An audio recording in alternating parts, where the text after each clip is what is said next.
ಹರೇ ರಾಮ. ಕರುಣ ರಸದ ಕೋಡಿ ವರಿವ ಕಟಾಕ್ಷದ ಪರತತ್ವ ವರೂಪ ವಾಲಾಪದ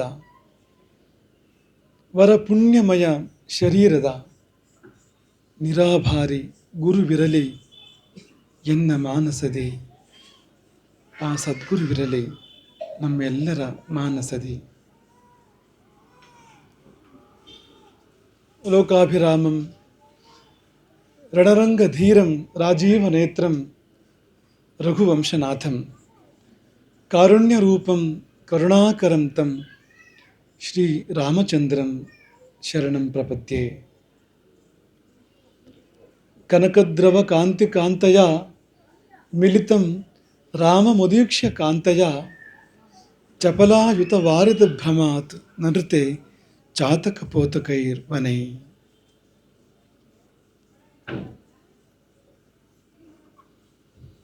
ಅಂಜನಾನಂದನಂ ವೀರಂ ಜಾನಕೀ ಶೋಕನಾಶನಂ ಕಪೀಶಂ ಅಕ್ಷಹಂತಾರಂ ವಂದೇ ಲಂಕಾಭಯಂಕರಂ.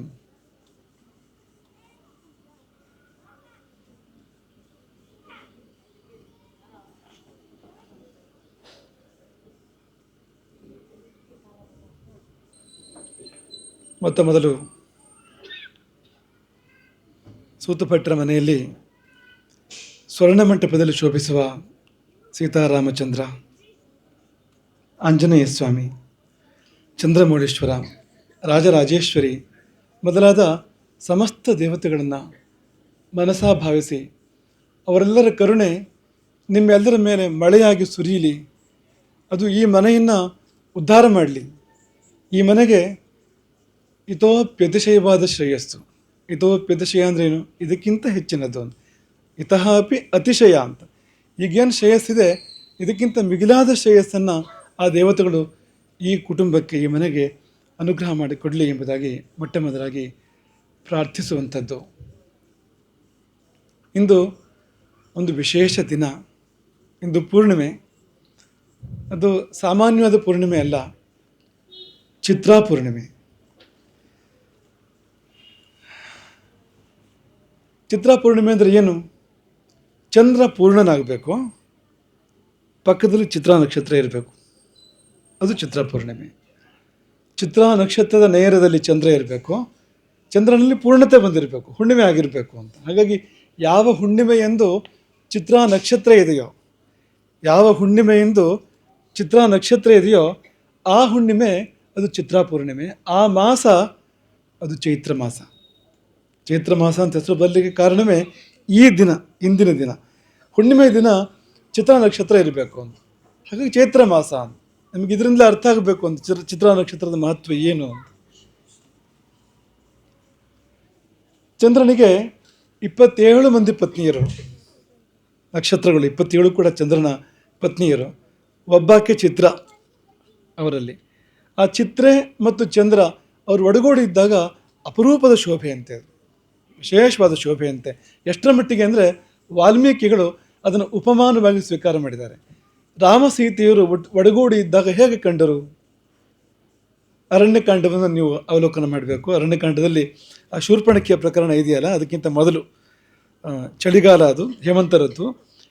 ಪರ್ಣಶಾಲೆಯಲ್ಲಿ ಅವರಿಬ್ಬರು ಒಟ್ಟಿಗೆ ಕುಳಿತು ಮಾತನಾಡ್ತಾ ಇದ್ರು ಅನ್ನೋದನ್ನು ವಾಲ್ಮೀಕಿಗಳು ವರ್ಣನೆ ಮಾಡುವಾಗ ಆ ರಾಮ ಹೇಗೆ ಶೋಭಿಸಿದ ಸೀತೆಯ ಒಟ್ಟಿಗೆ ಅಂದರೆ ಚಿತ್ರಯ ಚಂದ್ರಮ ಇವ, ಚಿತ್ರಯೊಡಗೂಡಿದ ಚಂದ್ರಮನಂತೆ, ಚಿತ್ರಾ ನಕ್ಷತ್ರದೊಡನೆ ಶೋಭಿಸ್ತಕ್ಕಂಥ ಪೂರ್ಣಚಂದ್ರನಂತೆ ರಾಮಚಂದ್ರ ಶೋಭಿಸಿದ ಎಂದು ವಾಲ್ಮೀಕಿಗಳು ಹೇಳುವಾಗ ಆ ನಕ್ಷತ್ರ ಕಡಿಮೆ ಮಹತ್ವದ್ದಾಗಿರಲಿಕ್ಕಿಲ್ಲ ಅಂತ. ಆ ನಕ್ಷತ್ರ ಚಂದ್ರನಿಗೆ ಕೊಡುವ ಶೋಭೆ ಇದೆಯಲ್ಲ, ಹುಣ್ಣಿಮೆ ಪ್ರತಿ ತಿಂಗಳು ಬರ್ತದೆ. ಆದರೆ ವಾಲ್ಮೀಕಿಗಳು ಆರಿಸಿದ್ದು ಚಿತ್ರಾ ನಕ್ಷತ್ರವನ್ನು ಅಂತ. ಹಾಗಾಗಿ ಪ್ರತಿ ಹುಣ್ಣಿಮೆಯಂತೆ ಅಲ್ಲ ಇದು, ವರ್ಷದ ಇನ್ನುಳಿದ 11 ಹುಣ್ಣಿಮೆಗಳಂತೆ ಅಲ್ಲ. ಈ ದಿನ ಚಂದ್ರನಿಗೆ ಅನನ್ಯವಾದ ಶೋಭೆ ಬರ್ತದೆ, ಅಪರೂಪದ ಶೋಭೆ ಬರ್ತದೆ. ಆ ಶೋಭೆ ಬರುವುದು ಎಲ್ಲಿಂದ ಅಂದರೆ ಚಿತ್ರಾ ನಕ್ಷತ್ರದಿಂದ. ಹಾಗಾಗಿ ಚಿತ್ರಾ ಚಂದ್ರಮರು ಅಂದರೆ ಸೀತಾರಾಮಚಂದ್ರರು. ಈ ಮನೆಯಲ್ಲಿ ಇಂದು ಸೀತಾರಾಮಚಂದ್ರರ ಶೋಭೆ ಇದೆ. ಈ ಮನೆಯಲ್ಲಿ ಸೀತಾರಾಮಚಂದ್ರರ ವಸತಿ ಇದೆ, ನಿತ್ಯ ಸನ್ನಿಧಾನ ಇದೆ. ನಾವು ಯಾವಾಗಲೂ ಹೇಳೋದು ಮನೆಗೆ ರಾಮದೇವರು ಬರೋದು ಸತ್ಯ, ಅದು ಹೋಗೋದು ಸತ್ಯ ಅಲ್ಲ ಅಂತ. ಇರ್ತಾರೆ ಮನೆಯಲ್ಲಿ. ಒಂದು ಮನೆಗೆ ಸೀತಾರಾಮಚಂದ್ರರ ಆಗಮನ ಆಯಿತು ಅಂದರೆ ಅದು ಸ್ಥಿರ ಸನ್ನಿಧಿ ಅಂತ ಅರ್ಥ. ಅದು ಎಲ್ಲಿ ಹೋಗುವಂಥದ್ದಲ್ಲ ಅಂತ, ಎಂದೂ ಒಟ್ಟಿಗೆ ಇರುವಂಥದ್ದದು ಅಂತ. ಹಾಗಾಗಿ ಸೀತಾರಾಮಚಂದ್ರರ ವಸತಿ ಇದೆ ಈ ಮನೆಯಲ್ಲಿ, ಸ್ವರ್ಣ ಮಂಟಪದಲ್ಲಿ. ಏನು ವಿಶೇಷ ಸ್ವರ್ಣ ಮಂಟಪ ಅಂತಂದರೆ, ಚಿನ್ನ ಬೆಲೆ ಬಾಳುವ ಲೋಹ ಅನ್ನೋ ವಿಷಯ ಅಲ್ಲ ಇಲ್ಲಿ. ಚಿನ್ನಕ್ಕಿಂತ ಬೆಲೆ ಬಾಳುವ ಲೋಹಗಳು ಇವತ್ತಿದ್ದಾವೆ, ಅಥವಾ ವಸ್ತುಗಳು ಇವತ್ತಿದ್ದಾವೆ, ಆದರೆ ಅವಕ್ಕೆಲ್ಲ ಆ ಮಹತ್ವ ಕೊಡ್ಲಿಕ್ಕೆ ಆಗೋದಿಲ್ಲ. ಚಿನ್ನಕ್ಕೊಂದು ಮಹತ್ವ ಇದೆ ಅಂತ. ಚಿನ್ನ ಅದು ಲಕ್ಷ್ಮೀ ಸ್ವರೂಪ, ಅದು ಲಕ್ಷ್ಮಿಯ ಸೀತೆ. ಸ್ವರ್ಣ ಮಂಟಪದಲ್ಲಿ ರಾಮನಿಗೆ ಅನನ್ಯ ಶೋಭೆ ಯಾಕೆ ಅಂದರೆ, ಸೀತೆಯೇ ಚಿನ್ನದ ನಾನಾ ಆಭರಣಗಳಾಗಿ ರಾಮನನ್ನು ಆವರಿಸುವಂಥದ್ದು, ರಾಮನನ್ನು ಮುಸುಕುವಂಥದ್ದು. ಆ ಸ್ವರ್ಣ ಮಂಟಪ ಅನ್ನುವಂಥದ್ದು ಅದು ಸೀತಾರಾಮ ಯೋಗವೇ ಹೌದು, ಬೇರೆ ಏನೂ ಅಲ್ಲದು.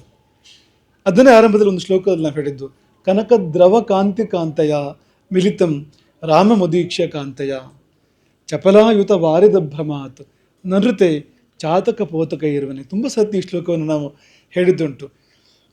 ಸುಬ್ಬು ನಮ್ಮ ಗುರುಕುಲದಲ್ಲಿ ಇದ್ದಾಗಲೂ ಕೂಡ ಈ ಶ್ಲೋಕ ಅಲ್ಲಿ ನಾವು ಹೇಳಿರ್ಬೋದು, ಪಾಠ ಮಾಡಿರ್ಬೋದು ಇದನ್ನು ಅಂತ. ಅಂಥದ್ದದು ಅಂತ. ಅದು ಸೀತಾರಾಮರ ವರ್ಣನೆ, ಕಾಡಿನಲ್ಲಿ ವಿಹರಿಸುವಂಥ ಸೀತಾರಾಮರ ವರ್ಣನೆ. ಅದು ಸೀತೆಯನ್ನು ಯಾವುದು ಹೋಲಿಸಿದ್ದಾರೆ ಅಂದರೆ ಕನಕದ್ರವ ಅಂತ, ಕರಗಿ ಹರಿಯುವ ಬಂಗಾರ. ಅದನ್ನು ಕರಗಿ ಹರಿಯುವ ಬಂಗಾರನ್ನು ಶುದ್ಧವಾದ ಬಂಗಾರ. ಬಂಗಾರವನ್ನು ಕರಗಿಸಿದಾಗ ಅಲ್ಲಿ ಈಗ ಕಿಟ್ಟ ಏನಿದೆ, ಕಲ್ಮಶ ಏನಿದೆ, ಚಿನ್ನವಲ್ಲದ್ದು ಏನಿದೆ, ಅದು ಉಳ್ಕೊಳ್ಳೋದಿಲ್ಲ, ಅದು ಸುಟ್ಟು ಹೋಗ್ತದೆ. ಚಿನ್ನಕ್ಕೆ ತಾಪವನ್ನು ಸಹಿಸುವ ಶಕ್ತಿ ಇದೆ, ಚಿನ್ನದಂಥ ಮನುಷ್ಯರಿಗೂ ಇರ್ತದೆ. ರಾಮನಂಥವರಿಗೆ ಎಂಥ ಕಷ್ಟವನ್ನು ಕೂಡ ಸಹಿಸುವಂಥ ಶಕ್ತಿ ಇರ್ತದೆ, ಚಿನ್ನಕ್ಕೂ ಕೂಡ ಅಂತ. ಅದು ಬೆಂಕಿಯನ್ನು ಸಹಿಸ್ತದೆ ಅದು. ಆದರೆ ಜೊತೆಗಿರ್ತಕ್ಕಂಥ ಉಳಿದವಿರ್ತವಲ್ಲ ಬೇರೆ ಮಿಶ್ರ ಲೋಹಗಳು, ಅವ್ಯಾವು ಸಹಿಸೋದಿಲ್ಲ, ಅವೆಲ್ಲ ಸುಟ್ಟು ಹೋಗ್ತವೆ. ಹಾಗಾಗಿ ಕನಕ ದ್ರವ ಕಾಂತಿ ಕಾಂತಯ, ಕನಕ ದ್ರವದ ಕಾಂತಿ, ಕರೆಗೆ ಹರಿಯುವ ಬಂಗಾರದ ಕಾಂತಿ ಆ ಸೀತೆಗೆ. ಅವಳು ಬಣ್ಣ, ಅದು ಬಣ್ಣ ಯಾವುದು ಅಂದರೆ ಸೇಯಂ ಕನಕವರ್ಣಾಂಗಿ ನಿತ್ಯಂ ಸುಸ್ಮಿತ ಭಾಷಿಣಿ. ನಿತ್ಯವೂ ನಗನಗ್ತಾ ಮಾತಾಡ್ತಿದ್ಲಂತ ಸೀತೆ, ನಿತ್ಯಂ ಸುಸ್ಮಿತ ಭಾಷಿಣಿ. ಬಣ್ಣ ಯಾವುದು ಅಂದರೆ ಸೇಯಂ ಕನಕವರ್ಣಾಂಗಿ, ಬಂಗಾರದ ಬಣ್ಣ ಆಕೆ ಇದ್ದು ಅಂತ. ರಾಮನದ್ದು ಮೋಡದ ಬಣ್ಣ, ನೀಲಿ ಬಣ್ಣ ಅಂತ ಅನ್ಕೊಳ್ಬೇಡಿ, ಮಳೆ ಮೋಡದ ಬಣ್ಣ. ಮೇಘಶ್ಯಾಮ ಅಂತ ಹೇಳ್ತಾರಲ್ವಾ ರಾಮನನ್ನ, ಮಳೆ ಮೋಡದ ಬಣ್ಣ ಅಂತ. ಕಪ್ಪು ಕಪ್ಪು ಅಂತ ಹೀಗಳಿಬಾರ್ದು. ಕಪ್ಪಿನಲ್ಲಿ ಬಿಳುಪಿರ್ತದೆ ಎಷ್ಟೋ, ಕಪ್ಪಿನಲ್ಲಿ ಶ್ರೇಷ್ಠತೆ ತುಂಬ ಇರ್ತದೆ ಅಂತ. ಕಪ್ಪು ಹಸು ಅಂತೇಳಿ ಅದು ಕೊಡುವ ಹಾಲು ಅದೇನು ಕಪ್ಪು ಅಲ್ವಲ್ಲ, ಹಾಲಿನ ಗುಣ ಏನು ಕಡಿಮೆ ಅಲ್ವಲ್ಲ. ಕಪ್ಪು ಒಂದು ಮಾತ್ರಕ್ಕೆ ಅದು ಹೀನ ಅಂತಲ್ಲ, ಕಡಿಮೆ ಅಂತಲ್ಲ. ಕೃಷ್ಣನು ಮೇಘಶ್ಯಾಮ, ರಾಮನು ಕೂಡ ಮೇಘಶ್ಯಾಮ. ಎಣ್ಣೆಗಪ್ಪ ಬಣ್ಣ, ಅದು ಮೋಡದ ಬಣ್ಣ, ಮಳೆಗಾಲದ ಮೋಡದ ಬಣ್ಣ. ಈ ಚಳಿಗಾಲದ ಮೋಡ ಬೆಳ್ಳಗಿರ್ತದೆ, ಆದರೆ ಒಂದು ತೊಟ್ಟು ಮಳೆ ಸುರಿಸೋದಿಲ್ಲ. ಅದು ಬರೀ ಬೆಳಗು ನೋಡಲಿಕ್ಕೆ ಮಾತ್ರ ಹೊರತು ಉಪಯೋಗ ಏನೂ ಇಲ್ಲ ಅಂತ. ಆದರೆ ಮಳೆಗಾಲದ ಮೋಡ ಹಾಗಲ್ಲ, ಅದು ಮಳೆ ಸುರಿಸ್ತದೆ ಅದು ಅಂತ. ಹಾಗಾಗಿ ಕಾಲಮೇಘಾಭಿರಾಮಂ, ಕಾಲಮೇಘ, ಕಾಲ ಅಂದರೆ ವರ್ಷಾಕಾಲ, ಮಳೆಗಾಲದ ಮೋಡ ಅದು ಅಂತ. ಆ ಬಣ್ಣ ರಾಮನದ್ದು ಅಂತ. ಒಟ್ಟಿಗೆ ಜೊತೆಯಲ್ಲಿ ಓಡಾಡುವಾಗ ಹೇಗೆ ಕಾಣ್ತಾ ಇತ್ತು ಅಂದರೆ ಮಿಂಚು ಮುತ್ತು ಮೋಡದಂತೆ ರಾಮ, ಮಳೆಗಾಲದ ಮೋಡದಂತೆ ಕಾಲಮೇಘದಂತೆ ರಾಮ, ಕೋಲ್ಮಿಂಚಿನಂತೆ ಸೀತೆ. ಆ ಶ್ಲೋಕದಲ್ಲಿ ಎಷ್ಟು ಸುಂದರವಾಗಿ ವರ್ಣನೆ ಮಾಡಿದ್ದಾರೆ ಅಂದರೆ, ಚಾತಕ ಪಕ್ಷಿಗಳು ಅಂತ ಇರ್ತವೆ ಅಂತೆ, ಚಾತಕ ಪಕ್ಷಿಗಳು ಅಂತ. ಅವುಗಳಿಗೆ ಬೆನ್ನಿನಲ್ಲಿ ಬಾಯಿ ಯಾಕೆ ಅಂದರೆ ಅವು ಮೋಡದಿಂದ ಬಿಡುವ ನೀರನ್ನು ಮಾತ್ರ ಕುಡಿಯುವಂಥದ್ದು. ಆ ನೀರು ನೆಲ ಮುಟ್ಟಿದ್ರೂ ಕುಡಿಯೋದಿಲ್ಲ, ಅಷ್ಟು ಮಡಿ. ಎಷ್ಟು ಮಡಿ ಅಂದರೆ ನೀರು ನೆಲ ಮುಟ್ಟಿದರೆ ಅವು ಕುಡಿಯೋದಿಲ್ಲ ಅದನ್ನು ಅಂತ. ನೆಲ ಮುಟ್ಟುವ ಮೊದಲು ಮೋಡದಿಂದ ಹೊರಟಿರಬೇಕು, ಅದು ನೆಲ ಮುಟ್ಟಿರಬಾರ್ದು. ತನ್ಮಧ್ಯದಲ್ಲಿ ಬೆನ್ನಿನ ಬಾಯಿಯನ್ನು ತೆರೆದು ಆ ನೀರನ್ನು ಕುಡಿತವೆ ಅಂತವು ಚಾತಕ ಪಕ್ಷಿಗಳು. ಹಾಗಾಗಿ ಅವಕ್ಕೆ ಮಳೆಗಾಲದಲ್ಲಿ ಮಾತ್ರ ಬಾಯಾರಿಕೆ ನಿಂಗಿಸ್ಕೊಳ್ತಕ್ಕಂಥ ಅವಕಾಶ. ನಿಮಗೆ ಒಳ್ಳೆಯದೇ ಬೇಕು ಅಂದರೆ ಕಾಲ ಕಾಯಬೇಕಾಗ್ತದೆ ಅಂತ. ಒಳ್ಳೆಯದೇ ಬೇಕು. ಉದಾಹರಣೆಗೆ ನಿಜವಾದ ಮಾವಿನ ಹಣ್ಣು ಬೇಕು ಅಂದರೆ ಆ ಮಾವಿನ ಹಣ್ಣಿನ ಋತು ಇದೆಯಲ್ಲ, ಅದನ್ನು ಕಾಯಬೇಕಾಗ್ತದೆ. ಒಟ್ಟಾರೆ ಮಾವಿನ ಹಣ್ಣು ಬೇಕು ಅಂದರೆ ಬೆಂಗಳೂರಿಗೆ ಹೋದರೆ ಯಾವ ಬೇಕಾದ್ರೂ ಮಾವಿನ ಹಣ್ಣು ಸಿಗ್ತದೆ ನಮಗೆ. ಆ ಮಾವಿನ ಹಣ್ಣು ಹೇಗೆ ಬೇಕಾದ್ರೂ ಹಣ್ಣು ಮಾಡಿರ್ತಾರೆ, ಹಣ್ಣು ಮಾಡಿರ್ತಾರೆ ಅದನ್ನು. ಅದು ಹಣ್ಣು ಆಗಿರೋದು ಅಂತಲ್ಲ ಅದು ಅಂತ, ಅದಲ್ಲ. ನಿಜವಾದ್ದು ಬೇಕಾದರೆ ಆ ಕಾಲವನ್ನು ಕಾಯಬೇಕಾಗ್ತದೆ, ಆ ಋತುವನ್ನು ಕಾಯಬೇಕಾಗ್ತದೆ ಅಂತ. ಹಾಗೆ ಈ ಸ್ವರ್ಣ ಭಿಕ್ಷೆ ಅಂದರೆ ದಿವಸ ಆಗುವಂಥದ್ದಲ್ಲ, ಅದು ಯಾವಾಗಲೂ ಒಂದು ಸತ್ಯ ಆಗುವಂಥದ್ದು. ಕಾಲ ಕಾದು ಅದು ಆಗುವಂಥದ್ದು ಅದು ಅಂತ. ಹಾಗೆ ಚಾತಕ ಪಕ್ಷಿಗಳು ಮಳೆಗಾಲವನ್ನು ಕಾಯ್ತಾ ಇರ್ತವೆ, ಯಾವಾಗ ಮಳೆಗಾಲ ಬರ್ತದೆ ಅಂತ. ಈ ಚಾತಕದ ಮರಿಗಳು ಚಾತಕ ಪೋತಕೈಹಿ ಅಂತ, ಅವಕ್ಕಿನ್ನೂ ಹೊಸತು ಪ್ರಪಂಚ ಅಂತ. ಹಾಗಾಗಿ ಯಾವುದಾದ್ರೂ ಕಪ್ಪು ಕಂಡ್ರೆ ಅದು ಮೋಡ ಅಂತ, ಯಾವುದಾದ್ರೂ ಹಳದಿ ಕಂಡ್ರೆ ಅದು ಮಿಂಚು ಅಂತ ಅವು ಭಾವಿಸ್ತವೆ ಅಂತ. ಹಾಗೆ ರಾಮಸೀತೆ ಕಾಡಲ್ಲಿ ಓಡಾಡ್ತಾ ಇದ್ದರೆ ಮಳೆಗಾಲ ಬಂತು ಅಂತ ಭ್ರಮಿಸಿ ಆ ಚಾತಕ ಪೋತಕಗಳು ಮರಿಗಳು ಕುಣಿದಾಡಿದವು ಅಂತ.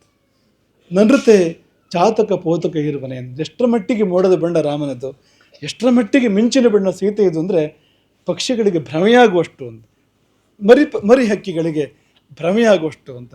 ಹಾಗಾಗಿ ಸೀತೆ ಅಂದರೆ ಚಿನ್ನ ಅಂತ. ಚಿನ್ನದ ಮಂಟಪ ಅಂದರೆ ಸೀತೆಯ ಸಾನ್ನಿಧ್ಯ ವಿಶೇಷ ಇರುವಂಥದ್ದು. ಅದರಲ್ಲಿ ಆ ಆಭರಣಗಳಿಗೆಲ್ಲ ಆ ಮಹತ್ವ ಇದೆ. ಅಂಗಡಿಯಲ್ಲಿ ಯಾರು ಬೇಕಾದರೂ ಮಾಡಿಸ್ಬೋದು, ಹಣ ಇದ್ದರೆ ಚಿನ್ನ ಖರೀದಿ ಮಾಡ್ಬೋದು, ಮಂಟಪವನ್ನು ಮಾಡ್ಬೋದು, ಏನು ಬೇಕಾದರೂ ಮಾಡ್ಬೋದು. ಆದರೆ ಈ ಪಾವಿತ್ರ್ಯ ಬರ್ತದೆ ಅಂದರೆ ಇಲ್ಲ.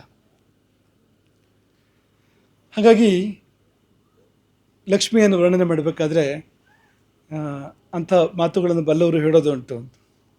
ಛತ್ರ ಚಾಮರ ವ್ಯಜನ ಪರ್ಯಂಕ ಪಾತ್ರ ರೂಪದಲ್ಲಿ ನಿಂತು ಸೇವೆ ಮಾಡ್ತಾಳೆ ಅವಳು ಅಂತ, ನಾರಾಯಣನದ್ದು ಅಂತ. ಇವೆಲ್ಲ ಏನಿದೆ, ಛತ್ರ ಚಾಮರ ವ್ಯಜನ ಪರ್ಯಂಕ ಅಥವಾ ಆಭರಣ ಮತ್ತೊಂದು ಏನಿದೆ, ಇದೆಲ್ಲವೂ ಕೂಡ ಲಕ್ಷ್ಮಿಯ ಸ್ವರೂಪ. ಸಮೃದ್ಧಿಯೆಲ್ಲ ಲಕ್ಷ್ಮಿ, ಜೀವನದ ಎಲ್ಲ ಸಮೃದ್ಧಿಯು ಲಕ್ಷ್ಮಿ, ಜೀವನದ ನೆಮ್ಮದಿ ರಾಮ ಅಥವಾ ನಾರಾಯಣ ಅಂತ. ಆನಂದ ಏನಿದೆ ಅದು ರಾಮ, ಸಮೃದ್ಧಿ ಏನಿದೆ ಅದು ಸೀತೆ. ಈಗ ಹೇಳಿ ನಿಮ್ಗೆ ಯಾವ್ದು ಬೇಕು ಅಥವಾ ಯಾವುದು ಬೇಡ ಅಂತ ಹೇಳಿ. ಎರಡು ಬೇಕು ಅಂತ ಹೇಳ್ತೀರಿ, ಇದಕ್ಕೆ ಸಂಸಾರಗಳು ಅಂತ ಹೇಳೋದು ಅಂತ. ಎರಡು ಬೇಕು ಅಂತ ಹೇಳ್ತಾರೆ ಅಂತ. ತನ್ನಲ್ಲಿ ರಾಮಕೃಷ್ಣ ಆಚೆಗೆ ಹಾಲು ಬೇಕು, ಈಚೆ ಮೊಸರು ಬೇಕು ಅಂತ ಎರಡು ತಗೊಂಡು ಕುಡಿದ್ನೆ ಅಂತ ನೋಡಿ ಅಂತ. ಹಾಗೆ ಅಂತ ಎರಡು ಬೇಕು ಜೀವನದಲ್ಲಿ. ಮನಸ್ಸಿಗೆ ನೆಮ್ಮದಿಯೂ ಬೇಕು, ಜೀವನದಲ್ಲಿ ಸಮೃದ್ಧಿಯೂ ಬೇಕು. ಮತ್ತೆರಡು ಒಂದಕ್ಕೊಂದು ತುಂಬ ಸಂಬಂಧಪಟ್ಟಿದ್ದು. ಗಂಡ ಹೆಂಡತಿ ಇದ್ದಾಗೆ ನೆಮ್ಮದಿ ಮತ್ತು ಸಮೃದ್ಧಿ ಅನ್ನುವಂಥದ್ದು, ಸೊಬಗು ಮತ್ತು ನೆಮ್ಮದಿ ಅನ್ನುವಂಥದ್ದು. ನೆಮ್ಮದಿ ಇದ್ದರೆ ಮುಖದಲ್ಲಿ ತಾನಾಗಿ ಸೊಬಗು ಬರ್ತದೆ. ಈಗ ಒಂದು 80 ವರ್ಷದ ಅಜ್ಜಿ ಆದರೂ ಕೂಡ ಹಲ್ಲಲ್ಲೇ ಬಿದ್ದು ಹೋಗಿದ್ರು ಕೂಡ ಬಾಯಿ ತುಂಬ ಅಂದರೆ ಬಾಯಿ ಅಗಲಿಸಿ ನಕ್ಕರೆ ಆಕೆ ಚೆನ್ನಾಗೇ ಕಾಣ್ತಾಳೆ ಅಂತ, ಒಂದು ಶೋಭೆ ಕಾಣ್ತದೆ ಅಲ್ಲಿ ಅಂತ. ಅಜ್ಜಿಯಾಗಿ ಹೇಗೆ ಚೆನ್ನಾಗಿ ಕಾಣಬೇಕು ಹಾಗೆ ಚೆನ್ನಾಗಿ ಕಾಣ್ತಾಳೆ ಅಂತ ಅಲ್ವಾ. ಎಲ್ಲಿಂದ ಬಂತು ಸೊಬಗು ಅಂದರೆ ಆ ನೆಮ್ಮದಿಯ ನಗುವಿನಿಂದ ಬಂದಿರುವಂಥದ್ದು. ಈ ಪುಟ್ಟ ಮಗು, ಅದಕ್ಕೆ ಬೊಕ್ಕ ತಲೆ ಬಚ್ಚು ಬಾಯಿ, ಅದಕ್ಕೆ ಅದಕ್ಕೆ ತುಂಬ ಚೆನ್ನಾಗಿ ಕಾಣ್ತದೆ. ಆ ನೆಮ್ಮದಿ, ಆ ಒಂದು ಸೊಬಗನ್ನು, ಸಮೃದ್ಧಿಯನ್ನು, ಶೋಭೆಯನ್ನು ಕೊಡುವಂಥದ್ದು ಅಂತ. ಹಾಗೆ ಸಮೃದ್ಧಿಯಿಂದ ನೆಮ್ಮದಿ ಕೂಡ ಬರೋದು ಉಂಟು. ಬೇಕಾದ್ದಾದಾಗ, ಬಯಸಿದ್ದಾದಾಗ ಮನಸ್ಸಿಗೊಂದು ಸಮಾಧಾನ, ನೆಮ್ಮದಿ ಆಗ್ತದೆ ನೋಡಿ. ಸೀತಾರಾಮರದು ಅಂತ ನಮ್ಮ ಇಡೀ ಜೀವನ ಅದು ಅಂತ. ಮನೆಯ ಸೊಬಗು, ಮನೆಯ ಸಮೃದ್ಧಿ ಅದು ಸೀತೆ. ಅದು ಮನದ ಸಮೃದ್ಧಿ, ಮನದ ನೆಮ್ಮದಿ, ಮನದ ಆನಂದ ಅದು ರಾಮ ಅಂತ. ಸ್ವರ್ಣ ಮಂಟಪ ಅಂದರೆ ಅದೆರಡರ ಸಮಾಹಾರ, ಅದೆರಡರ ಸಂಯೋಜನೆ ಅದು. ಹಾಗಾಗಿ ಚಿತ್ರಾ ಪೂರ್ಣಿಮೆ ಅಂದರೆ ಅದು ಸೀತಾರಾಮ ಅಂತ. ಸೀತಾರಾಮ ಅಂದರೆ ಅದು ನೆಮ್ಮದಿ ಮತ್ತು ಸಮೃದ್ಧಿ ಅಂತ. ಅಂತರಂಗದ ಹಿತ ನೆಮ್ಮದಿ, ಬಹಿರಂಗದ ಹಿತ ಅದು ಸಮೃದ್ಧಿ ಅಂತ. ಎರಡೂ ಬೇಕು, ಲಕ್ಷ್ಮಿಯೂ ಬೇಕು ಮತ್ತು ನಾರಾಯಣನೂ ಬೇಕು. ಆದರೆ ನಾರಾಯಣನನ್ನು ಬಿಟ್ಟು ಲಕ್ಷ್ಮಿ ಹಿಂದೆ ಹೋಗಬಾರ್ದು. ನಾರಾಯಣನಿಗೆ ಕೋಪ ಬರ್ತದೆ ಅಂತ ಅಲ್ವಾ, ಕೋಪ ಬರಲೇಬೇಕಲ್ವಾ. ನಾರಾಯಣನ ಹೆಂಡತಿ ಹಿಂದೆ ನೀವು ಹೋದರೆ ನಾರಾಯಣನಿಗೆ ಕೋಪ ಬಂದೇ ಬರ್ತದೆ ಅಂತ. ಯಾಕೆ ಬರೋದಿಲ್ಲ? ಸೀತೆ ಹಿಂದೆ ರಾವಣ ಹೋದನಲ್ಲ, ಅದೇ ರಾಮನ ಹಿಂದೆ ಹೋಗ್ಬಿಟ್ಟಿದ್ರೆ ಕಥನೆ ಬೇರೆ ಆಗ್ತಿತ್ತು ಅಂತ. ಇಬ್ಬರು ಒಟ್ಟಿಗೆ ಬನ್ನಿ ಪಾತ್ಪೂಜೆ ಮಾಡ್ತಾನೆ ಲಂಕೆಯನ್ನು ಹೇಳಿದ್ರೆ ಚೆನ್ನಾಗಿರ್ತಿತ್ತು ಎಷ್ಟು ನೋಡಿ ಅಂತ. ಹಾಗೆ ಮಾಡಲಿಲ್ಲ ನೋಡಿ, ಅವನು ಲಂಕೆಯ ನಾಶ ಆಯಿತು. ಹಾಗಾಗಿ ನಾವು ಎರಡನ್ನೂ ಒಡಗೂಡಿ ಬಯಸಬೇಕು. ಬರೇ ಹಣಕಾಸು, ಬರೇ ಲಕ್ಷ್ಮಿ, ಬರೇ ಸಮೃದ್ಧಿ ಅಲ್ಲ ಅಂತ. ನಾರಾಯಣ ಬೇಕು, ರಾಮ ಬೇಕು, ಧರ್ಮ ಬೇಕು, ನೆಮ್ಮದಿ ಬೇಕು, ಅಲ್ಲಿ ಸಮೃದ್ಧಿ ಜೊತೆಯಲ್ಲಿ ಆ ಒಳ್ಳೆತನವೂ ಬೇಕು, ಸಾತ್ವಿಕತೆಯೂ ಬೇಕು. ಅದೆಲ್ಲ ಇದ್ದಾಗ ಜೀವನ ಸೊಬಗು ಅಂತ. ಅದೆಲ್ಲ ಇದ್ದಾಗ ಅಯೋಧ್ಯೆ ಅದು ಅಂತ. ತುಂಬ ಸೊಬಗಿತ್ತು ಅಯೋಧ್ಯೆಯಲ್ಲಿ, ತುಂಬ ಸೊಬಗಿತ್ತು, ಧರ್ಮವೂ ಇತ್ತು ಒಟ್ಟಿಗೆ. ಅದೇ ಅಯೋಧ್ಯೆ ಅಂದರೆ ಅಂತ. ಹಾಗಾಗಿ ಅದನ್ನು ನೆನಪಿಸುವಂಥ ದಿನವಾಗಿದೆ ಈ ಒಂದು ಚಿತ್ರಾಪೂರ್ಣಿಮೆ. ಚಿತ್ರಾಪೂರ್ಣಿಮೆಯನ್ನು ಹನುಮಂತನ ಜಯಂತಿಯಾಗಿ ಕೂಡ ಆಚರಣೆ ಮಾಡ್ತಾರೆ. ಆಂಜನೇಯ ಜಯಂತಿಯನ್ನು ಒಂದಕ್ಕಿಂತ ಹೆಚ್ಚು ದಿವಸ ಆಚರಣೆ ಮಾಡೋದುಂಟು ಈ ದೇಶದಲ್ಲಿ. ಒಂದೇ ದಿವಸ ಅಂತಲ್ಲ ಅದು. ರಾಮನವಮಿ ಒಂದೇ, ಆದರೆ ಹನುಮಂತನ ಜಯಂತಿ ಒಂದಕ್ಕಿಂತ ಹೆಚ್ಚು ದಿವಸ ಆಚರಣೆ ಮಾಡ್ತಕ್ಕಂಥ ಸಂದರ್ಭ ಇದೆ. ಆದರೆ ಹನುಮಂತನದ್ದು ವಿಶೇಷ ಅದು ಅಂತ. ಇಂದು ಈ ಚಿತ್ರಾಪೂರ್ಣಿಮೆಯನ್ನು ಹಾಗೆ ಆಚರಣೆ ಮಾಡ್ತಾರೆ. ಈ ಚೈತ್ರ ಶುದ್ಧ ನವಮಿ ಅದು ರಾಮ ಜನ್ಮ ದಿನ. ಅದು ಅಲ್ಲೇ ಮುಂದಕ್ಕೆ ಹೋದರೆ ಹುಣ್ಣಿಮೆ ಬಂದರೆ ಹನುಮಂತನದು. ಹನುಮಂತನ ಬಗ್ಗೆ ಏನು ಹೇಳೋದು? ಹನುಮಂತಂದರೆ ಮಹಾಶಕ್ತಿ ಜೊತೆಗೆ ಮಹಾಭಕ್ತಿ ಎರಡೂ ಸೇರಿರ್ತಕ್ಕಂಥದ್ದು. ಹನುಮಂತನಂತರ ಆಶೀರ್ವಾದ ಜೀವನಕ್ಕೆ ಬೇಕು. ಆ ದೃಢ ಭಕ್ತಿ ಅಂದರೆ ಎಂಥದ್ದು? ನಾವು ಅದನ್ನು ಆ ಕಗ್ಗದ ಒಂದು 4 ಸಾಲನ್ನು ಯಾವಾಗಲೂ ನೆನಪು ಮಾಡ್ಕೊಳ್ತಾ ಇರ್ತೇವೆ.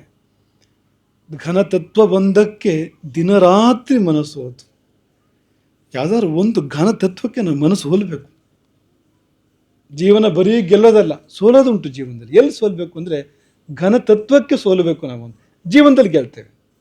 ನಾವು ದೇವರ ಮುಂದೆ ಸೋತರೆ, ಗುರುಗಳ ಮುಂದೆ ಸೋತರೆ, ಧರ್ಮಕ್ಕೆ ನಾವು ಮನಸ್ಸು ಹೋದರೆ ಜೀವನದಲ್ಲಿ ಗೆಲ್ತೇವೆ. ಹನುಮಂತ ಮಾಡಿದ್ದದು. ಅವನು ಮತ್ತೆಲ್ಲೂ ಸೋತಿದ್ದಿಲ್ಲ, ಆದರೆ ರಾಮನೆಂಬ ಘನತತ್ವಕ್ಕೆ ಮನಸ್ಸು ಹೋತ ಅಂತ. ಘನತತ್ವ ಒಂದಕ್ಕೆ ದಿನರಾತ್ರಿ ಮನಸ್ಸು ಹೋತು ನೆನೆಯದು ಇನ್ನೊಂದನು. ನೀವು ಕಲ್ಪನೆ ಮಾಡಿಕೊಳ್ಳಿ, ಹನುಮಂತ ಇನ್ಯಾವುದಾದ್ರು ದೇವರ ಭಕ್ತಿ ಮಾಡಿದ್ದುಂಟ? ದೇವರಿರಲಿ, ಬೇರೆ ಮನುಷ್ಯರ ಬಳಿಯೂ ಕೂಡ ಅವನು ಹೋಗೋನಲ್ಲ ಅಂತ. ಈ ಲೋಕದಲ್ಲೂ ಬೇರೆ ಯಾರು ಬೇಡ ಅವನಿಗೆ, ಆ ಲೋಕದಲ್ಲಿಯೂ ಕೂಡ ಬೇರೆ ಯಾರು ಬೇಡ, ರಾಮನೊಬ್ಬನೇ ಅಂತ. ಹಾಗಾಗಿ ರಾಮ ನಿರ್ಯಾಣಕ್ಕೆ ಹೊರಟು ನಿಂತವನು, ನಿನಗಂತೂ ನಿರ್ಯಾಣ ಇಲ್ಲ ಅಂತ. ಹನುಮಂತನಿಗೆ ಚಿರಂಜೀವಿ ಅಲ್ವಾ, ನಿನಗೇನು ನಿರ್ಯಾಣ ಅಂತ ಇಲ್ಲ, ನೀನು ಹಾಗೆ ಇರಬೇಕಾಗ್ತದೆ, ನಿನಗೊಂದು ವರ ಕೊಟ್ಟು ಹೋಗ್ತೇನೆ ಕೇಳು ಅಂದರೆ, ಅವನು ಕೇಳಿದ ವರ ಭಾವೋ ನಾನ್ಯತ್ರ ಗಚ್ಚತು. ನನ್ನ ಮನಸ್ಸು ಬೇರೆ ಕಡೆ ಹೋಗಬಾರ್ದು, ನಿನ್ನನ್ನು ಬಿಟ್ಟು ನನ್ನ ಮನಸ್ಸು ಬೇರೆ ಕಡೆ ಹೋಗಬಾರ್ದು ಅಂತ ವರ ಕೇಳಿದಂತೆ ಹನುಮಂತ. ಅಂಥ ಭಾವ ಬೇಕು ನಮಗೆ. ಯಾಕೆ ನಮಗೆ ದೇವರು ಒಲಿದು ಬರೋದಿಲ್ಲ ಅಂದರೆ ಅಂಥ ಭಾವ ನಮಗಿಲ್ಲ, ಅಂಥ ಭಾವ ನಮಗಿಲ್ಲ. ದೇವರು ಯಾಕೆ ನಮ್ಮ ಕೈಯಿಂದ ತಿನ್ನೋದಿಲ್ಲ ಅಂದರೆ ಶಬರಿ ಹಾಗೆ ನಮಗೆ ತಿನ್ಸೋಕೆ ಗೊತ್ತಿಲ್ಲ ಅಂತ. ಇದೆಯಲ್ವ ಭಜನೆ, ಶಬರಿ ಕೆ ಜೇಸೆ ಖಿಲಾತೆ ನಹಿ. ಯಾಕೆ ದೇವರು ನಮ್ಮ ಕೈಯಿಂದ ತಿನ್ನೋದಿಲ್ಲ ಅಂದ್ರೆ ಕಾರಣ ಅಷ್ಟೇ ಅಂತ. ಯಾಕೆ ದೇವರು ಬರೋದಿಲ್ಲ ಅಂದ್ರೆ ಬರೋ ಹಾಗೆ ಕರೆಯೋಕೆ ನಮ್ಗೆ ಗೊತ್ತಿಲ್ಲ. ಆ ಭಾವ ಇದೆಯಲ್ಲ, ಅದು ಏನು ಏಕಭಾವ ಅಂತ, ಅತ್ತಿತ್ತ ಅಲ್ಲದೆ ಇರತಕ್ಕಂಥ ಭಾವ, ಅದು ನಾವು ಹನುಮಂತನಿಂದ ಕಲಿಬೇಕು. ಹಾಗಾಗಿ ಅವನಿಗೆ ಬೇರೆ ಏನೂ ಬೇಡ, ಅವನಿಗೆ ರಾಮನಂದೇ ಜೀವನದಲ್ಲಿ ಅಂಥ ಹನುಮಂತ ಅಂತ. ಇಂದು ಹನುಮಂತನ ಬಗ್ಗೆ ನಾವು ಯಾವಾಗಲೂ ಬರೆದ 4 ಸಾಲನ್ನು ನೆನಪಡ್ಕೊಳ್ತೇವೆ. ಬೇರೆಯವರು ಬರೋ ಸಾಲುಗಳು ಬಾಯಿಗೆ ಬರ್ತದೆ, ಆದರೆ ನಾವೇ ನಮ್ಮ ಕೈಯಿಂದ ಬಂದಿದ್ದಾದರೆ ಅದು ಕೆಲವು ಸತಿ ಬಾಯಲ್ಲಿ ಬರೋದಿಲ್ಲ. ಅದು ನಮ್ಮಲ್ಲಿ ಹನುಮಂತ ಇರೋದು ಎಲ್ಲಿ ಅಂದರೆ, ನಾವು ಪೂಜೆ ಮಾಡುವಂಥ ರಾಮದೇವರ ಸನ್ನಿಧಿಯಲ್ಲಿ ರಾಮನ ಕೆಳಗೆ ಹನುಮಂತ ಇರೋದು, ರಾಮನ ಮುಂದೆ ಅಲ್ಲ. ಶ್ರೀಕರಾರ್ಚಿತ ರಾಮದೇವರ ಸನ್ನಿಧಿ ಇದೆಯಲ್ಲ, ನೀವು ಪೂಜೆ ನೋಡಿದ್ರಲ್ಲ, ಹನುಮಂತ ಇರೋದು ಎಲ್ಲಿ ಅಂದರೆ, ಸಾಮಾನ್ಯವಾಗಿ ವಾಹನ ಸ್ಥಾನ ಅದು ಎದುರಿಗೆ ಬರ್ತದೆ, ಅಲ್ಲಿ ಹನುಮಂತ ಇರೋದು ರೂಢಿ ಬೇರೆ ಕಡೆಗಳಿಗೆಲ್ಲ. ಆದರೆ ಇಲ್ಲಿ ಹಾಗಲ್ಲ, ಪೀಠ ಹೊತ್ಕೊಂಡಿರೋದೇ ಅವನು. ರಾಮ ಕುಳಿತ ಪೀಠ ಇದೆಯಲ್ಲ, ಅವನ ಬೆನ್ನ ಮೇಲೆ ಇದೆ. ಚಿಕ್ಕ ಮೂರ್ತಿ ಅದು, ನಿಮಗೆಲ್ಲ ಕಾಣಿಸೋದಿಲ್ಲ. ಒಂದು ಸ್ವಲ್ಪ ಜಾಸ್ತಿ ಅಲಂಕಾರ ಮಾಡಿದರೆ ಹನುಮಂತ ಮರಿ ಆಗ್ತಾನೆ. ಒಂದು ಹೂ ಬಿಟ್ಟರೆ ಹನುಮಂತ ಮರಿ ಆಗಿಬಿಡ್ತಾನೆ, ಎಲೆ ಮರೆಕಾಯಿ ಇದ್ದಿದ್ದ ಹಾಗೆ ಅವನು ಅಂತ. ಹಾಗಾಗಿ ಒಂದು 4 ಸಾಲ ಬರೆದಿದ್ದು ನಿಮ್ಮ ಜೊತೆ ಹಂಚ್ಕೊಳ್ಳೋದು. ಅದನ್ನ ಇವತ್ತು ಕನ್ನಡದಲ್ಲಿದೆ, ಶ್ಲೋಕ ಏಕ ಅಲ್ಲ, ಹಾಗಾಗಿ ನಿಮ್ಗೆ ಅರ್ಥ ಆಗೋ ಥರ ಇದೆ ಅದು. ರಾಮನ ನೆರಳಲ್ಲಿ ಹಾಯಾಗಿರುವೆಯೋ ಹರಿವರ ಹನುಮಂತ. ಹರಿವರ ಕಪಿವರ ಅಂತ, ಹರಿ ಶಬ್ದ ಸಂಸ್ಕೃತದ್ದು. ರಾಮನ ನೆರಳಲ್ಲಿ ಹಾಯಾಗಿರುವೆಯೋ ಹರಿವರ ಹನುಮಂತ, ಶರಣಾಗ್ರಣಿ ನಿನಗೊಲಿದು ಬಂದನೋ ತಾನೇ ಭಗವಂತ. ರಾಮ ತಾನಾಗಿ ಹನುಮಂತನಿಗೆ ಒಲಿದು ಬಂದ, ಯಾಕೆಂದರೆ ಶರಣಾಗ್ರಣಿ ಅವನು ಅಂತ. ಅವನು ಎಲ್ಲಿರೋದು ಅಂದರೆ ರಾಮನ ನೆರಳಲ್ಲಿ, ರಾಮನ ಪಾದದ ಕೆಳಗೆ ಇರೋದು ಆ ಹನುಮಂತ, ನಾವು ಪೂಜೆ ಮಾಡುವಂಥ ಹನುಮಂತ. ಹಾಗಾಗಿ ರಾಮನ ನೆರಳಲ್ಲಿ ಹಾಯಾಗಿರುವೆಯೋ ಹರಿಬರ ಹನುಮಂತ, ಶರಣಾಗ್ರಣಿ ನಿನಗೊಲಿದು ಬಂದನೋ ತಾನೇ ಭಗವಂತ. ಹಾಗೆ ಹೊಗೆ ಜಗಬಿದು, ಈ ಜಗತ್ತು ಹಾಗಿದೆ ನೋಡಿ, ಹಾಗೆ ಹೊಗೆ, ದ್ವೇಷ ಅಸೂಯೆ ತುಂಬ ಇಲ್ಲಿ ಅಂತ. ಹಾಗಾಗಿ ಹಾಗೆ ಹೊಗೆ ಜಗಬಿದು ಧಗೆ ಇಲ್ಲದ ಸ್ಥಳವೆಲ್ಲಿದೆಯೋ ಹನುಮ. ಧಗೆ ಸೆಕೆ ಇದೇ ಕಾಲ ಇದೀಗ, ಅದು ಇಲ್ಲೇ ಇರುವಂಥ ಸ್ಥಳ ಎಲ್ಲಿದೆ ಅಂದರೆ, ರಾಘವ ಕಲ್ಪದ್ರುಮದ ಬುಡವೊಂದೇ ಚಿರಶೀತಲ ಧಾಮ. ರಾಮನೆಂಬ ಕಲ್ಪವೃಕ್ಷ ಕಲ್ಪದ್ರುಮ, ಅದರ ನೆರಳಿದೆಯಲ್ಲ, ಅದೇ ಚಿರಶೀತಲ ಧಾಮ.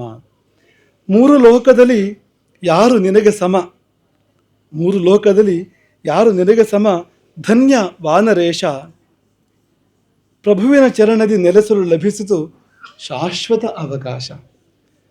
ಪ್ರಭುವಿನ ಚರಣದಿ ನೆಲೆಸಲು ಲಭಿಸಿತು ಶಾಶ್ವತ ಅವಕಾಶ. ಔಷಧಿ ಪರ್ವತವನ್ನು ಕಿತ್ತೆತ್ತಿದ ತ್ರೈವಿಕ್ರಮನಲ್ಲಿ, ಅಂಥ ದೊಡ್ಡ ರೂಪ ಅದು. ಪರ್ವತವನ್ನೇ ಸುಲಭವಾಗಿ ಕಿತ್ತೆತ್ತಿದ್ದಾನೆ ಅಂತ. ಹಾಗಾಗಿ ಔಷಧಿ ಪರ್ವತವನ್ನು ಕಿತ್ತೆತ್ತಿದ ತ್ರೈವಿಕ್ರಮನಲ್ಲಿ ರಾಮಾಸನದಡಿ ಕಾಣದಂತಿರುವ ಕಿರಿ ವಾಮನನಲ್ಲಿ, ಚಿಕ್ಕ ಮೂರ್ತಿ ರಾಮನ ಕೆಳಗೆ ಇರುವಂಥದ್ದು, ಪೀಠದಲ್ಲಿರುವಂಥದ್ದು ಅದು. ಹಾಗಾಗಿ ರಾಮಾಸನದಡಿ ಕಾಣದಂತಿರುವ ಕಿರಿ ವಾಮನನಲ್ಲಿ ಮೂರ್ತಿ ಕಿರಿದಹುದಾದೊಡೆ ಹನುಮನ ಕೀರ್ತಿ ಕಿರಿದೇನು. ಚಿಕ್ಕ ಮೂರ್ತಿ ಅಂದ ಮಾತ್ರಕ್ಕೆ ಕೀರ್ತಿ ಚಿಕ್ಕದಲ್ಲ ಅಂತ. ಮೂರ್ತಿ ಕಿರಿದಹುದಾದೊಡೆ ಹನುಮನ ಕೀರ್ತಿ ಕಿರಿದೇನು, ರಾಘವ ಲಕ್ಷ್ಮಣ ವೈದೇಹಿಯರನ್ನು ಹೊತ್ತು ನಿಂತೆ ನೀನು. ರಾಘವ ಲಕ್ಷ್ಮಣ ವೈದೇಹಿಯರನ್ನು ಹೊತ್ತು ನಿಂತ ನೀನು, ಅದು ಹನುಮಂತನ ದಿವ್ಯ ಸ್ವರೂಪ. ಅದನ್ನು ಇಂದು ನಾವು ಭಾವಿಸಬೇಕಾಗಿದೆ. ಆ ಹನುಮಂತ, ಆ ಸೀತಾರಾಮರು, ಅದು ಗಾಢ ಸಂಬಂಧ ಅದು. ಯಾಕೆಂದರೆ ಹನುಮಂತ ಅಂದೇ ಹುಟ್ಟಬೇಕು. ಚಿತ್ರಾ ಪೂರ್ಣಿಮೆಯಿಂದ ಯಾಕೆ ಹುಟ್ಟಬೇಕು ಅಂದರೆ, ಚಿತ್ರ ಮತ್ತು ಚಂದ್ರಮ್ಮ ಅಂದರೆ ಸೀತಾರಾಮರು ಅಂದೇ ಹುಟ್ಟಬೇಕು. ಅವರಿಬ್ಬರು ಪರಿಪೂರ್ಣರಾಗಿ ಪ್ರಪಂಚಕ್ಕೆ ಬೆಳಕು ಚೆಲ್ಲುವ ಸಮಯದಲ್ಲೇ ಹನುಮಂತನ ಜನ್ಮ ಆಗಬೇಕು. ಅವರಿಬ್ಬರನ್ನು ಕೂಡಿಸಿದವನು ಹನುಮಂತ. ಸಮುದ್ರ ಆಚೆ ರಾಮ ಈಚೆ ಸೀತೆ ಎನ್ನುವಂಥ ಸಂದರ್ಭ. ಅವರಿಬ್ಬರನ್ನು ಕೂಡಿಸಿದ್ದಾರು ಅಂದರೆ ಒಬ್ಬ ಹನುಮಂತ ತಾನೇ ಅವರನ್ನು ಕೂಡಿಸಿದ್ದು ಅಂತ. ಹಾಗಾಗಿ ಅಂಥ ಹನುಮಂತನ ಸ್ಮರಣೆಯನ್ನು ಕೂಡ ನಾವಿಂದು ಮಾಡಬೇಕಾಗಿದೆ. ಹೀಗೆ ಒಂದು ವಿಶಿಷ್ಟ ದಿನದಲ್ಲಿ, ಸೀತೆ ರಾಮ ಹನುಮಂತರ ಒಂದು ಅತ್ಯಂತ ವಿಶಿಷ್ಟವಾದ ದಿನದಲ್ಲಿ ಇಲ್ಲಿ ಒಂದು ಭಿಕ್ಷಾ ಸೇವೆ ನಡೆದಿರುವಂಥದ್ದು, ಸುವರ್ಣ ಭಿಕ್ಷೆ ನಡೆದಿರುವಂಥದ್ದು. ಸಾಲದು ಅನ್ನೋದಕ್ಕೆ ಹಿಂದೆ ಮಂಕಾಳಿಯಲ್ಲಿ ರಥದ ಲೋಕಾರ್ಪಣೆ, ಮಂಕಾಳೆಯ ಶಂಭುಲಿಂಗೇಶ್ವರ ಅವನ ಸನ್ನಿಧಿಯಲ್ಲಿ ರಥದ ಲೋಕಾರ್ಪಣೆ. ಈ ಮನೆ ಆ ಶಂಭುಲಿಂಗೇಶ್ವರನಿಗೆ ಸಂಬಂಧಪಟ್ಟಿರ್ತಕ್ಕಂಥ ಮನೆ. ಅದರಲ್ಲಿ ರಥೋತ್ಸವಕ್ಕೆ ವಿಶೇಷವಾಗಿ, ಯಾಕೆಂದರೆ ಮೂರ್ತಿಯನ್ನು ಧಾರಣೆ ಮಾಡೋರು ಅವರು, ಮೂರ್ತಿ ಧಾರಕರು ಈ ಮನೆಯವರು. ಇವತ್ತು ಸುಬ್ಬು ಅಲ್ಲಿ ಬರಬೇಕಾಗಿತ್ತು, ನಾವಿಲ್ಲಿ ಇರುವ ಕಾರಣ, ಇಲ್ಲಿ ಸ್ವರ್ಣ ಪಾದಪೂಜಿದ ಕಾರಣ ಆತನಿಗೆ ಬರಲಿಕ್ಕಾಗದ ಪ್ರತಿನಿಧಿಯನ್ನು, ತಮ್ಮನನ್ನು ಅಲ್ಲಿಗೆ ಕಳುಹಿಸಿಕೊಟ್ಟಿರುವಂಥದ್ದು. ಆದರೆ ಹೇಗೆ ಆ ಶಂಭುಲಿಂಗೇಶ್ವರನ ಕರುಣೆ ಇರ್ತದೆ ಅಂದರೆ, ಇದೇ ದಿನ ಕೂಡಿ ಬಂದಿರುವಂಥದ್ದು. ಇದು ಆಗಿದ್ದರಿಂದ ಅದು ಆಯಿತು, ನಮಗೆ ಹೋಗ್ಲಿಕ್ಕೆ ಸಾಧ್ಯ ಆಯಿತು, ಅಲ್ಲಿಗೆ ಭಾಗವಹಿಸ್ಲಿಕ್ಕೆ ಸಾಧ್ಯ ಆಯಿತು ಅಂತ. ಹಾಗಾಗಿ ಆ ದೇವಸ್ಥಾನಕ್ಕೂ ಈ ಮನೆಗೂ ಇರುವಂಥ ಅನನ್ಯವಾದ ಬಾಂಧವ್ಯವನ್ನು ಈ ಗುರುಭಿಕ್ಷೆ ತೋರಿಸ್ಕೊಡ್ತದೆ. ಹಾಗಾಗಿ ನೀನು ಇಂದಲ್ಲಿ ಭಾಗವಹಿಸಲಿಕ್ಕೆ ಆಗದೇ ಇದ್ದರೆ ಏನೂ ತೊಂದರೆ ಇಲ್ಲ, ನಿನ್ನ ಪರವಾಗಿ ನಾವೇ ಹೋಗಿರೋದ್ರಿಂದ, ರಥವೇರಿ ನಾವೇ ಸ್ವರ್ಣ ದೃಷ್ಟಿ ಮಾಡಿರೋದ್ರಿಂದ ನೀನು ಹೋಗಿದ್ರೆ 100 ಪಾಲು ಫಲ ಅಲ್ಲಿ ಬಂತು ಅನ್ನೋದನ್ನ ಈ ಸಮಯದಲ್ಲಿ ನಾವು ನೆನಪು ಮಾಡ್ಕೊಳ್ತೇವೆ. ಮತ್ತು ಈ ಸೂತ ಅನ್ನೋ ಶಬ್ದ ಕೂಡ ತುಂಬ ಒಳ್ಳೆಯ ಶಬ್ದ. ಸೂತ ಅನ್ನೋ ಶಬ್ದ 2 ಸಂದರ್ಭದಲ್ಲಿ ಬಳಕೆ ಆಗ್ತದೆ.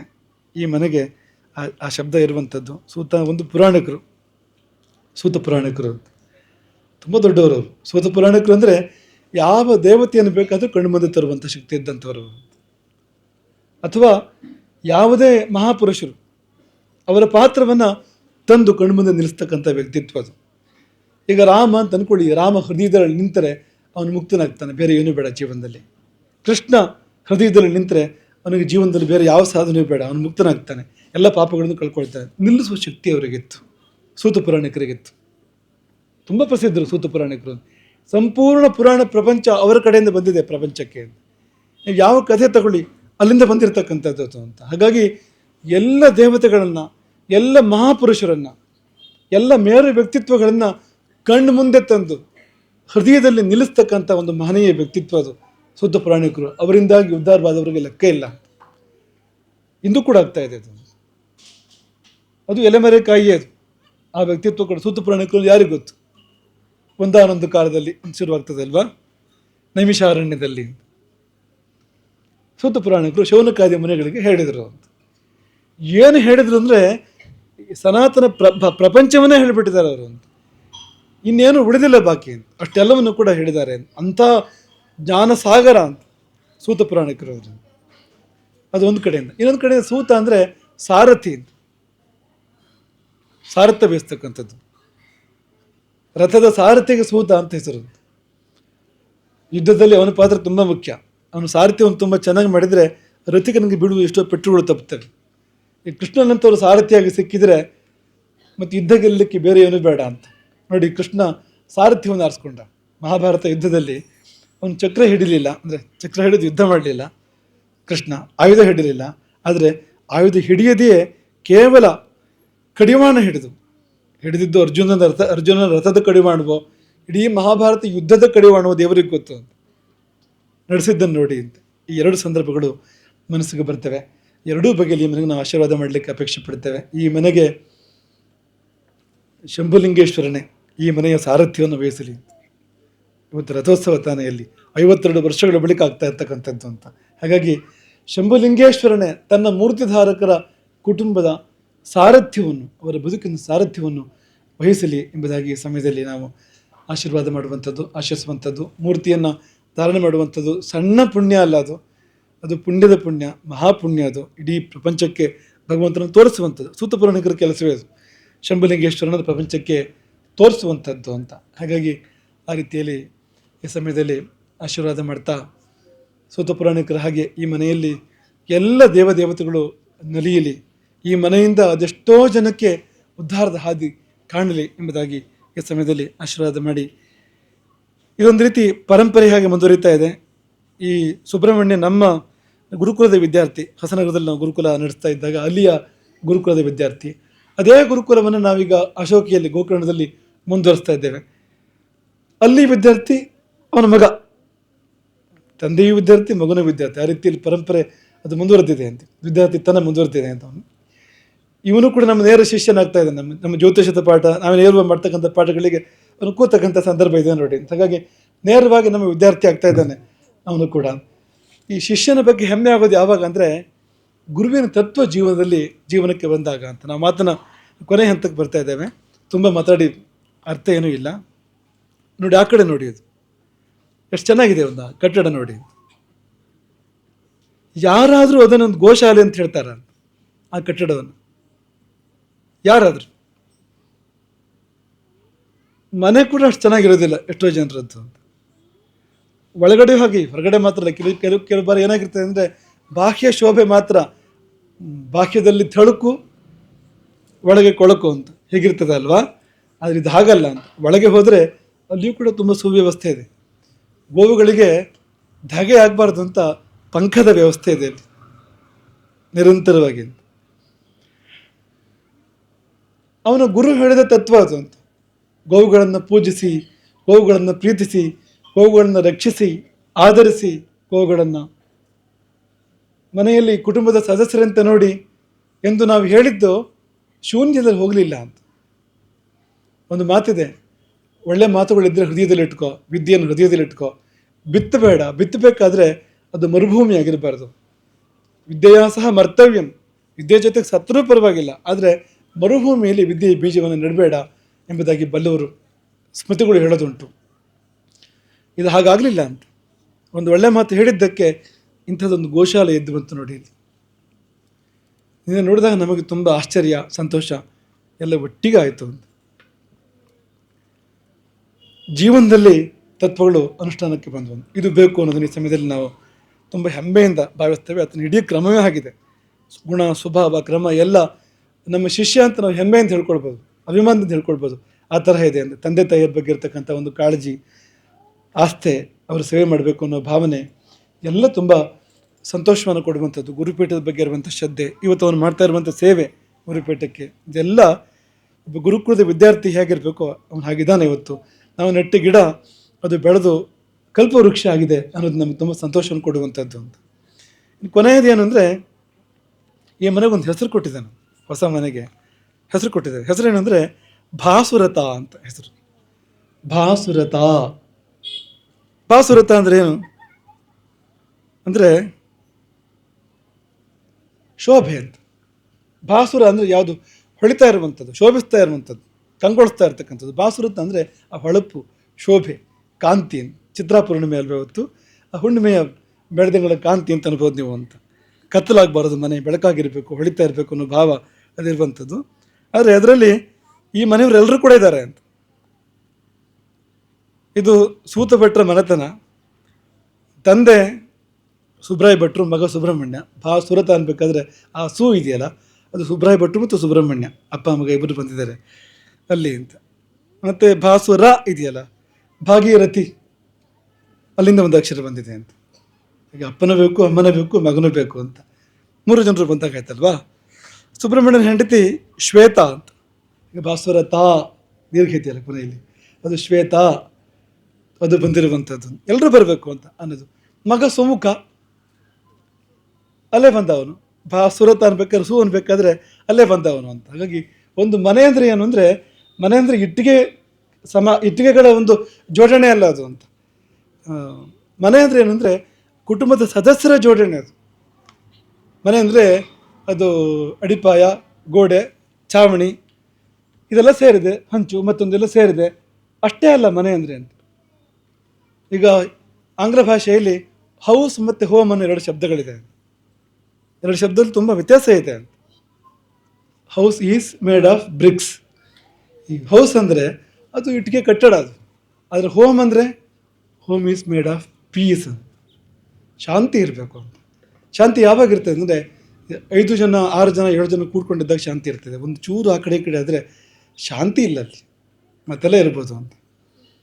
ಶಾಂತಿ ಬೇಕಲ್ಲ ತುಂಬ ಮುಖ್ಯವಾಗಿ. ಹಾಗಾಗಿ ಈ ರೀತಿ ಹೆಸರು ಕೊಡೋಕ್ಕೆ ಕಾರಣ ಏನು ಅಂದರೆ ಒಂದು ಅದ್ವೈತ, ಆ ಒಂದು ಸಮಾಹಾರ, ನಾವೆಲ್ಲ ಸೇರಿರಬೇಕು ಅಂತ, ಒಂದಾಗಿರಬೇಕು ಅಂತ. ಒಂದು ಮನೆ ಅಂದರೆ ಹಾಗೆ, ಒಂದು ಸಮಾಜ ಅಂದರೆ ಹಾಗೆ, ಒಂದು ಊರು ಅಂದರೆ ಹಾಗೆ, ಇಡೀ ಒಂದಾಗಿರಬೇಕು. ಒಂದು ಸೂತ್ರದಲ್ಲಿ ಪೋಣಿಸಿದ ಮಣೆಗಳಂತೆ ಇರಬೇಕು ಅನ್ನೋ ಭಾವ ಅಲ್ಲಿರುವಂಥದ್ದು. ಹಾಗಾಗಿ ಆ ಅದ್ವೈತ ಈ ಮನೆಯಲ್ಲಿ ಯಾವಾಗಲೂ ಇರಲಿ. ಮತ್ತು ಆ ಭಾಸುರತ, ಆ ಹೊಳಪು, ಆ ಹೊಳಪು ಯಾವುದಂದರೆ ಅದು ಸ್ವರ್ಣ ಮಂಟಪದ ಹೊಳಪು ಅದು ಅಂತ. ಆ ಸ್ವರ್ಣಕಾಂತಿ ಅದು ಅಂತ. ಸೀತಾಮಾತೆಯ ಕಾಂತಿ, ರಾಮನ ಕಾಂತಿ ಅದು, ಶಂಭುಲಿಂಗೇಶ್ವರನ ಕಾಂತಿ, ಆಂಜನೇಯನ ಕಾಂತಿ ಅದು. ಆ ಕಾಂತಿ ಇಲ್ಲಿ ಈ ಮನೆಯಲ್ಲಿ ಶಾಶ್ವತವಾಗಿರಲಿ ಎಂಬುದಾಗಿ ಹಾರೈಸ್ತಾ, ಇವತ್ತು ಒಂದು ವಿಶೇಷ ವ್ಯಕ್ತಿತ್ವ ಈ ಸಭೆಯಲ್ಲಿ ಉಪಸ್ಥಿತಿಯನ್ನು ಕೊಟ್ಟಿದೆ. ರಾಘವ, ಬೆಳಗು ರಾಘವನಿದ್ದಾನೆ. ರಾಘವನ ಪೂಜೆ, ಸೀತಾರಾಘವರ ಪೂಜೆ ನಡೆದಿರ್ತಕ್ಕಂಥದ್ದು. ಅಂಗಳದಲ್ಲಿಯೂ ರಾಘವ. ಈ ರಾಘವ ಯಾರು ಅಂದರೆ ನಮ್ಮ ಶಕಟಪುರ ಸಂಸ್ಥಾನದ ಪ್ರತಿನಿಧಿ. ಶಕಟಪುರ ಶಂಕರಾಚಾರ್ಯ ಪೀಠ ಇದೆ ನೋಡಿ, ಉತ್ತರಾಮನಾಯ ಪೀಠ ಅದು. ಅದೇನೋ ಒಂದು ವಿಶೇಷ ಕಾರಣದಿಂದ ಉತ್ತರಾಮನಾಯ ಪೀಠ ದಕ್ಷಿಣಕ್ಕೆ ಬಂತು ಕೆಲವು ಶತಮಾನಗಳ ಹಿಂದೆ. ಆ ಕಡೆ ವಿಧರ್ಮೀಯರ ಆಕ್ರಮಣ ತುಂಬ ಇದ್ದ ಸಂದರ್ಭದಲ್ಲಿ ಅಲ್ಲಿಂದ ಇಲ್ಲಿಗ ಪರಂಪರೆ ಹರಿದು ಬಂತು. ಆ ಶಕಟಪುರ ಮಠದ ಪ್ರತಿನಿಧಿ, ಅಲ್ಲಿ ನಮ್ಮ ಶಕಟಪುರದ ಪೀಠಾಧೀಶ್ವರರು ಕೃಷ್ಣಾನಂದ ತೀರ್ಥರು ಅವರೇನಿದ್ದಾರೆ, ಅವರ ಸರ್ವ ಸೇವೆ ಮಾಡ್ತಕ್ಕಂಥ ರಾಘವನ್ ಎಂಬ ಅತ್ಯಂತ ಹತ್ತಿರದ ಪ್ರತಿನಿಧಿ ಇಲ್ಲಿ ನಮ್ಮ ಪಕ್ಕದಲ್ಲಿ, ನಮ್ಮ ಜೊತೆ, ನಿಮ್ಮೆಲ್ಲರ ಮಧ್ಯದಲ್ಲಿದ್ದಾರೆ. ಅವ್ರಿಗೆ ನೀವು ಮಾತನಾಡಿ ಅಂತ ಹೇಳಿದ್ರು, ಅವ್ರೇನೋ ಮಾತನಾಡಲಿಲ್ಲ, ಮೌನದಲ್ಲಿ ಅವರು ಕುಳಿತುಕೊಂಡಿದ್ದಾರೆ. ನಮ್ಮೆರಡು ಸಂಸ್ಥಾನಗಳು ಅದು ಎರಡಲ್ಲ ಒಂದೇ ಎನ್ನುವಂತೆ ನಡೀತಾ ಇರ್ತಕ್ಕಂಥದ್ದು. ಎರಡು ಮಠಗಳಲ್ಲಿ ಅಂಥದ್ದೊಂದು ಅದ್ವೈತ ಇದೆ, ಅಂಥ ಒಂದು ಸಾಮರಸ್ಯ ಇದೆ, ಪ್ರೀತಿ ಇದೆ.